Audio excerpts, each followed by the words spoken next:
Okey, kahak terbentuk ni kan, dia sebenarnya satu cara badan kita nak protect diri kita. So badan kita ni Allah ciptakan sangat sempurna. Dia kalau keluarkan kahak, dia keluarkan gejala, dia ada sebab. Sebab dia nak protect diri kita. Contoh, sebagai contoh demam. Demam sebenarnya benda baik.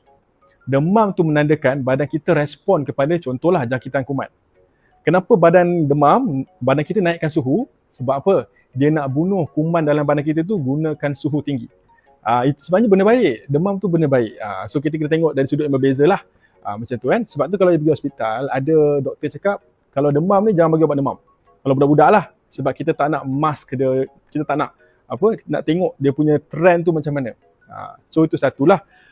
Sama juga dengan kahak. Kahak tu sebenarnya badan punya cara nak protect kita punya sistem tenggorokan kita ni kan daripada jangkitan kuman. So dia keluarkanlah kahak tersebut supaya apa? Dia nak memerangkapkan kuman semua tu.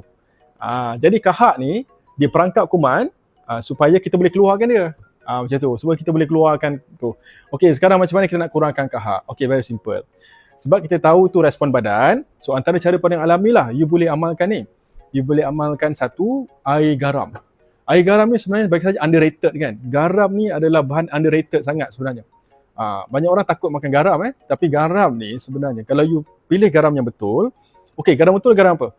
Garam Himalaya, garam Celtic, garam bukit. Itulah garam yang betul So, you pakai garam ni ambil dalam setengah sudu kecil atau suku sudu kecil campur dalam satu cawan besar. Dalam 250 ml. And then you kumur-kumur. Pagi, tengah hari, malam. Kumur-kumur, yang pertama you buang, kedua buang, ketiga buang, keempat you minum air garam tersebut. Sangat bermanfaat. Macam tu